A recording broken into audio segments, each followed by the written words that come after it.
In the mitochondrial DNA of all humans, a maximum of 120 variations, again, a maximum. We have less, all of us in this room, are found in the oldest human type, Southern Africans. The rest of us have fewer. Neanderthals differ from the human CRS by 200 plus or minus variations. Denisovans by 385. Remember I said they have to call this a new species because it's so far away from 200. Yeah. It's 185 away when we're only 80 away from Neanderthal, and it's different. You see what I mean? Mm-hmm. They are more different from these than we are different from them. Mm-hmm. Are you with me? Now, chimps are out to 1,500. Mm-hmm. 1,500. What do you think the Starchild is? Next slide. You can't even imagine. 4 fragments of Starchild mitochondrial DNA add up to 1,583 base pairs. 1,583 is 9.5% of the 16,569 base pairs in the human mitochondrial DNA. In the Starchild's 1,583 base pairs, there are 93 variations, almost to the 120 maximum in just the 4 fragments. 9.5% times 93 equals 883.5 if you blow it out to 100%, if you extrapolate it out in the Starchild's mitochondrial DNA. The Starchild mitochondrial DNA will be 700% different, 700% different from human. This is, the slide is screwed up, as you can see, but here it is, between 800 and 1,000. Between 800 and 1,000 as opposed to that. Mm-hmm. Area code on the moon. Mm-hmm. Very, very different. And established, 4 fragments, 9.5%.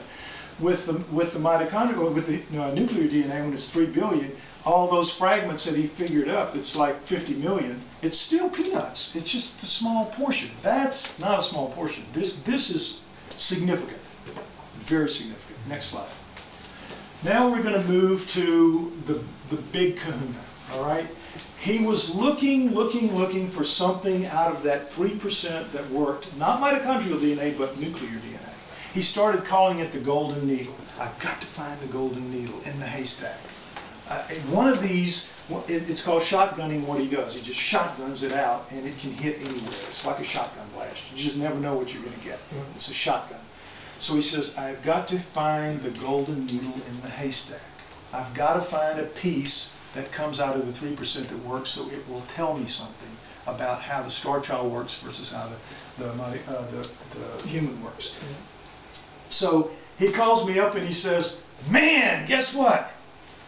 I didn't find a golden needle, I found a diamond needle.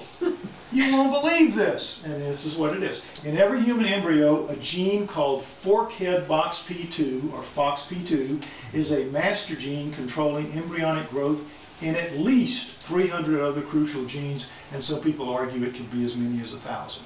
So this one single gene, FOXP2, controls the effect, has a downward flow on at least 300 and maybe we don't know how many. They're still trying to figure it out. But it controls motor skills, we know for sure, brain development, lung development, speech, nerve communication. It's like your center core and it's controlling all of that. So what do you suppose happens if there's some kind of a difference or a variation or mutation in a FOXP2 gene when you're an embryo? You are screwed, glued, and tattooed. You are done for. You are going to miscarry, as a rule. One change, one. It's one of the most highly conserved genes in our bodies. Why? Because it can't afford mistakes. It just can't afford mistakes. Now, there are mistakes. There is one change that can be made, and you will be born, and you will live, and you will never speak. That's how they found out that it was speech related. So you can have one, but if you do, and you're born, as I said, you are screwed, glued, and tattooed. You are not in good shape. You need absolutely everything to go right in your FOXP2. All of us sitting in this room, our FOXP2s are the same, exactly. Every base pair in yours, and yours, and yours is exactly the same as every base pair in mine, or we're not standing here being who we are. FOXP2, highly, highly conserved. No change, understand. Next slide. Now, and the FOXP2 gene has 2,594 base pairs. It is one of the most highly conserved genes in our bodies. Changes almost never happen. Each one of those 25 in normal humans is exactly the same, what I just said. Next slide. This is FOXP2, what it looks like. A 211 base pair fragment. He recovered a 211 base pair fragment of the Starchild's Fox P2, the diamond needle. This is it. Fox P2 is compared to the exact same 211 base pairs in the human Fox P2 in blue, this one, and in other species of animals. Rhesus, monkey, mouse, dog, elephant, possum, chicken, frog, and zebrafish. Right on down. Okay, and you see, exon, this is it. This is an absolutely head-to-head comparison. Remember I said he had to be able to make a head-to-head comparison? There you have it, right here. What does this tell us? Next slide. What it tells us, this is too bad. Starchild's 211 base pair fragment is 56 variations. There's your rhesus monkey. There's no variations in humans and Neanderthals and Denisovans. It's all the same. In the rhesus monkey, you're up to 2, 20 for the mouse, 27 for the dog, 21 for the elephant, 21 for the possum, 26 for the frog, 56 for the Starchild. Really, really amazing. So the 211 is 8%. It's almost like the 9.5% of the other ones. It is significant. Of the base pair total in the Fox P2 gene, extrapolate 8% out to 100, you get 12.5. 12.5 times 56 is 700 plus or minus Starchild DNA variations. 700, where 1 is the maximum. You with me? This is what the, next slide. This is what the geneticist, oh, I'm sorry, I forgot. This is the newest one. The newest one, sorry. The newest one is he found a collagen-like protein fragment identified by a collagen pattern search. A human fragment sequence is shown in blue. The collagen characteristics pattern of glycine is pink. Note the amount of proline in association with the glycine. It has a special meaning. You see glycine, proline, proline, glycine, proline, glycine, proline. You see it like that all together? Guess what pulls up for this? Next slide. The glycine-proline pattern in the previous fragment resembles the pattern found in collagen 8, a protein found largely in the corneal endothelium of human eyes. Now, let me explain how this works. Collagen makes up 25 to 35% of our bodies. It's a lot of our bones and all that. Collagen, collagen, collagen, it makes up a lot of things. So there's a lot of different kinds of collagen. Collagen 8 is this very exotic kind that makes this lining of the inside of the eye that faces into the, to the lens from the cornea. Very, very specific collagen, and that's what he finds from the Starchild. Now, it's very, very different from the human because the Starchild has a very, very different eye. Another piece of the puzzle that's just completely different. So next slide. This is where, it's too bad I'm going to miss some of that. The comment from our geneticist in his recently composed abstract. Now, he wrote an abstract. It's on the Starchild website. You can try to read it, but I assure you, you won't get very far in it because it's written in that language, that science language. But this is where the geneticist from Stanford contacted me. He said, I read the abstract and I'm very impressed. And I want to meet with you about it. So this is what he says. The probability that such a highly specific arrangement of changes in a small fragment could have occurred by accumulation of sequencing errors is extremely low, if not close to 0. Nor could this arrangement have occurred due to contamination with the DNA of any known species. From this evidence, one may conclude the underlying biochemistry of the entity's life form must be either the same as or highly similar to humans or other species, yet the use of the genetic code, which still, basically it says, it's sort of the same, but is clearly very different. And again, this is more on level of what I've been showing you here. Anybody can see this. Next slide. So, where are we going with this?